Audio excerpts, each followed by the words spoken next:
RT coaching classes में आपका स्वागत है। आज हम क्लास 12th के अर्थशास्त्र के कुछ महत्वपूर्ण क्वेश्चंस की स्टडी करेंगे पहले चैप्टर से। तो इसमें आज हम सिर्फ 2 नंबर के क्वेश्चंस की स्टडी करेंगे। तो आप लेक्चर के लास्ट तक बने रहिए और अगर अच्छा लगे तो लाइक करें और अधिक से अधिक शेयर और सब्सक्राइब करें।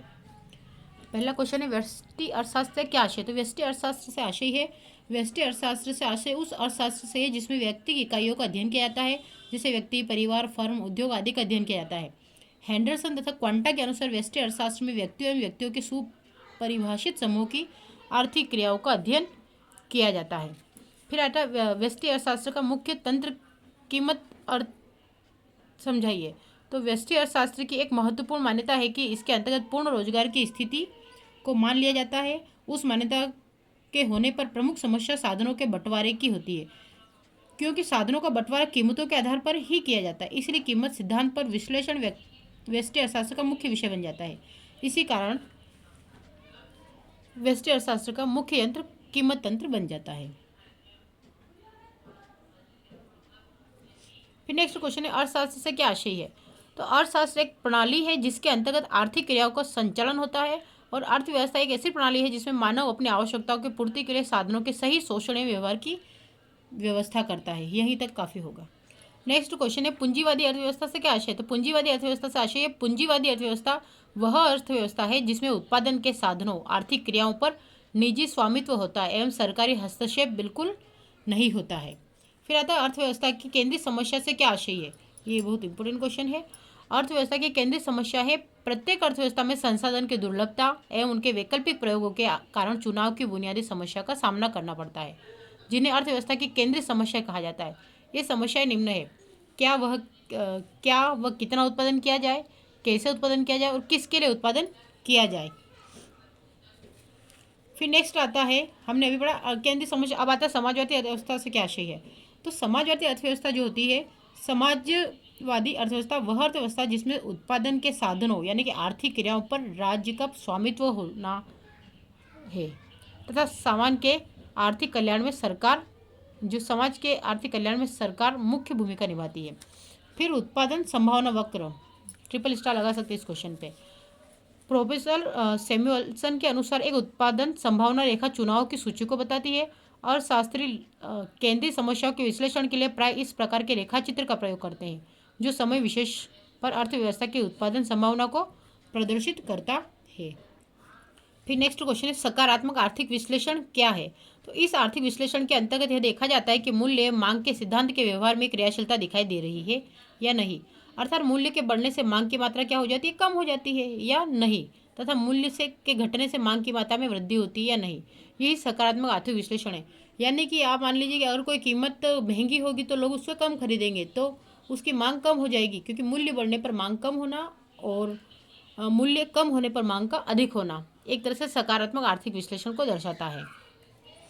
एक ही डिफरेंस आता है, बाजार अर्थव्यवस्था एवं केंद्रीकृत योजनाबद्ध अर्थव्यवस्था में क्या अंतर स्पष्ट कीजिए। तो बाजार अर्थव्यवस्था एवं केंद्रीकृत योजनाबद्ध अर्थव्यवस्था में अंतर का आधार, फिर बाजार अर्थव्यवस्था और केंद्रीय योजनाबद्ध अर्थव्यवस्था। तो अंतर्क्रिया की बात करें, सबसे पहले अंतर्क्रिया की पूर्णता एवं अभाव। इस अर्थव्यवस्था में मांग और पूर्ति की शक्तियों की स्वतंत्र अंतर्क्रिया का पूर्ण प्रभाव दिखाई दे रहा है, यह देता है। या केंद्रीकृत योजनाबद्ध अर्थव्यवस्था में मांग और पूर्ति की शक्तियों की स्वतंत्र अंतर्क्रिया का अभाव दिखाई देता है।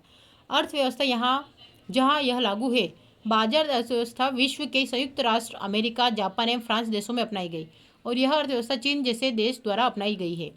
उत्पादन का उद्देश्य, तो इस अर्थव्यवस्था में उत्पादन का उद्देश्य लाभ कमाना, इस अर्थव्यवस्था में उत्पादन का उद्देश्य अधिकतम सामाजिक कल्याण होता है।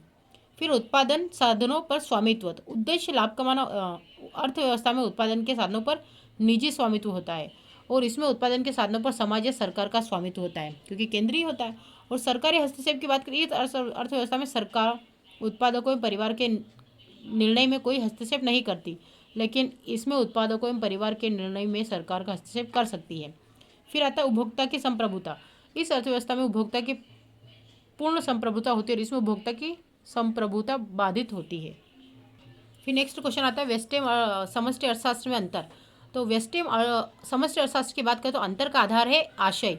व्यष्टि अर्थशास्त्र में आर्थिक इकाई के भाग का अध्ययन किया जाता है, जैसे एक उत्पादक, एक उपभोक्ता, एक विनियोजक, एक व्यापारी, ये व्यष्टि है। और समष्टि मतलब कि सारे व्यष्टि वगैरह जो भी एक समष्टि समुदाय हो सकता है। तो समष्टि अर्थशास्त्र में संपूर्ण अर्थव्यवस्था का एक वृहद इकाई के रूप में अध्ययन किया जाता है। उद्देश्य, इसका उद्देश्य संसाधनों का सर्वोत्तम आवंटन है और इसका उद्देश्य संसाधनों के पूर्ण रोजगारी विकास में हो सकता है। अब मैं यहाँ पे आपको 5 से 6 पॉइंट बताऊंगी, लेकिन आपको एग्जाम में सिर्फ 4 नंबर के लिए आता है, तो इसमें से जो आपको इजी लगे वो पॉइंट सिर्फ 4 पॉइंट लिखेंगे, ना कि आप सारे। उपकरण की बात की, इसके मुख्य उपकरण मांग एवं पूर्ति है और इसके मुख्य उपकरण समग्र मांग एवं समग्र पूर्ति है। मुख्य समस्या की बात करें तो व्यष्टि अर्थशास्त्र की मुख्य समस्या कीमत निर्धारण होती है और समष्टि अर्थशास्त्र की मुख्य समस्या आय एवं रोजगार का निर्धारण है।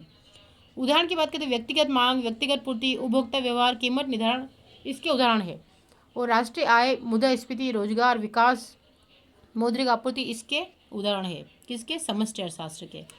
यहाँ तक आपको क्लियर हो गया होगा। एक और क्वेश्चन आता है, वो भी देख लेते हैं। क्वेश्चन है दुर्लभता की केंद्रीय समस्याओं की जननी स्पष्ट कीजिए। तो दुर्लभता ही केंद्रीय समस्याओं की जननी है, ये तो सबसे बड़ी बात है। यह कथन अक्षरशः सही है कि साधनों की दुर्लभता है, परंतु इन दुर्लभ साधनों में से किन का चयन किया जाए यह समस्या जन्म लेती है। दुर्लभता ही चयन की समस्या का मूल कारण है। ये संसाधन दुर्लभ है, परंतु इनका वैकल्पिक उपयोग किया जा सकता है। इन संसाधनों से अधिकतम संतुष्टि प्राप्त करने के लिए व्यक्ति एवं समाज को संसाधनों के प्रयोग का चयन करना पड़ता है। इसीलिए ऐसा कहा जाता है कि दुर्लभता ही केंद्रीय समस्याओं की जननी है।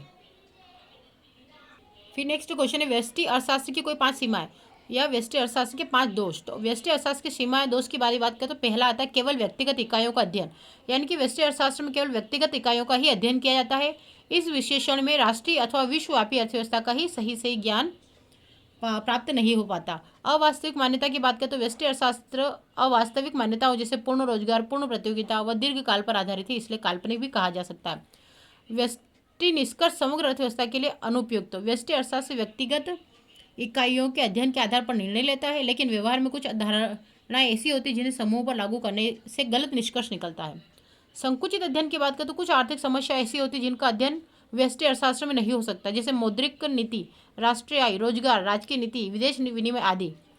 अव्यावहारिक की बात करें तो व्यष्टि अर्थशास्त्र के अधिकांश नियम एवं सिद्धांत पूर्ण रोजगार की मान्यता पर आधारित है, लेकिन जब पूर्ण रोजगार की मान्यता ही अव्यावहारिक हो जाएगी तो इस पर बने समस्त नियम एवं सिद्धांत ही अव्यावहारिक हो सकेंगे या जाएंगे। अब नेक्स्ट क्वेश्चन आता है बाजार व्यवस्था किसे कहते हैं। तो बाजार व्यवस्था ऐसी अर्थव्यवस्था है जिसमें निवेश, उत्पादन और वितरण के निर्णय उन मूल्य संकेतों द्वारा निर्धारित होते हैं जो प्राकृतिक रूप से स्वयं ही मांग और आपूर्ति की स्थिति से उत्पन्न हो। सकारात्मक आर्थिक विश्लेषण में अभी दिखाई दिया, लेकिन अगर उससे अगर छोटा वाला देखना हो तो आप ये क्वेश्चन देख सकते हैं। व्यष्टि अर्थशास्त्र का अर्थ बताते हुए इसकी विशेषता तो ये भी मैंने आपको दिखाई दिया, लेकिन अगर आपको 4 नंबर के हिसाब से पूछा तो आपको ये पूरा करना होगा। क्लियर है? आप एक बार पढ़ लीजिएगा। ये व्यष्टि अर्थशास्त्र का अर्थ है पूरा 4 नंबर के लिए। इसके आगे का आप यहाँ से कवर करेंगे व्यक्तिगत मूल्य निर्धारण, फिर पूर्ण रोजगार की मान्यता आधारित। क्लियर है? फिर नेक्स्ट क्वेश्चन है पूंजीवादी अर्थव्यवस्था की कोई 3 विशेषताएं। तो पूंजीवादी अर्थव्यवस्था की 3 विशेषता निम्नलिखित है। पहला संपत्ति का अधिकार, दूसरा उपभोक्ता को सार्वभौमिकता और कीमत तंत्र। प्रत्येक व्यक्ति को निजी संपत्ति रखने, प्रयोग करने तथा हस्तांतरण करने का पूर्ण अधिकार है। पूंजीवादी के बारे में बात करें उपभोक्ता की, तो पूंजीवादी अर्थव्यवस्था में उपभोक्ता को सार्वभौमिक सत्ता प्राप्त अर्थात अपनी आय को इच्छानुसार खर्च करने की स्वतंत्रता होती है। और कीमत तंत्र की बात करें तो अर्थव्यवस्था में आर्थिक कार्यों के संचालन का कार्य कीमत तंत्र द्वारा संपादित होता है। अब मिश्रित अर्थव्यवस्था की बात करें तो मिश्रित अर्थव्यवस्था के बारे में भी आपको ये उचित पॉइंट दे रखे हैं कि मिश्रित अर्थव्यवस्था की प्रमुख 3 विशेषताएं निजी एवं सार्वजनिक संपत्ति का सहअस्तित्व है, आर्थिक स्वतंत्रता और सीमित प्रतियोगिता। आप बाकी इसमें से नोट करके लिख लीजिएगा। फिर आता है आर्थिक समस्या उत्पन्न होने के लिए 3 कारण। तो इसमें असीमित आवश्यकताएं, समस्याओं की तीव्रता में अंतर और सीमित एवं दुर्लभ साधन। ठीक है, ये सारे आपके 3 नंबर के क्वेश्चन है। फिर आता है उत्पादन संभावना वक्र क्या होता है। तो उत्पादन संभावना वक्र उन 2 या 2 से अधिक वस्तुओं के विभिन्न संयोगों को प्रदर्शित करने वाली रेखा है जिन्हें एक उत्पादन संस्था या अर्थव्यवस्था में दिए हुए संसाधनों और तकनीकी ज्ञान के द्वारा एक समय विशेष पर उत्पादित किया जाता है। ठीक है, उत्पादन संभावना वक्र का झुकाव ऊपर से नीचे दाहिनी ओर होता है। फिर पूछा था व्यष्टि अर्थशास्त्र की परिभाषा लिखी है, इसकी 2 विशेषताएं तो अभी मैंने देख ही लिया, पिछली बार बता ही दिया, लेकिन आप और एक बार इसको देख के कर लीजिएगा। फिर अर्थव्यवस्था की केंद्रीय समस्या तो ये भी बता दिया है, इसको अगर शॉर्ट में करना यहाँ से कर सकते हैं। फिर केंद्रीकृत योजनाबद्ध अर्थव्यवस्था का तथा बाजार अर्थव्यवस्था में कोई 2 अंतर, तो ये भी हमने देख लिया है, आप देख लीजिएगा टेबल को। ठीक है, फिर आता है सकारात्मक आर्थिक विश्लेषण, ये भी जस्ट अभी हमने देख लिया है, लेकिन अगर आपको यहाँ से नोट करना तो आप यहाँ से भी नोट कर सकते हैं। फिर सीमांत अवसर लागत, ये आपको दे रखा है। सीमांत अवसर, एक वस्तु की सीमांत अवसर लागत किसी दूसरी वस्तु की वह मात्रा है जिसे पहली वस्तु के अतिरिक्त कई इकाई का उत्पादन करने के लिए छोड़ना पड़ता है। क्लियर है? तो आज के लेक्चर में इतना ही करेंगे। अगर कुछ इंपॉर्टेंट और कुछ क्वेश्चन बचते तो मैं आपको नेक्स्ट लेक्चर में करा दूंगी। तब तक आप इनको नोट करके याद करें एंड रिवीजन करें। थैंक यू फॉर वॉचिंग और सब्सक्राइब करना ना भूलें। Thank you.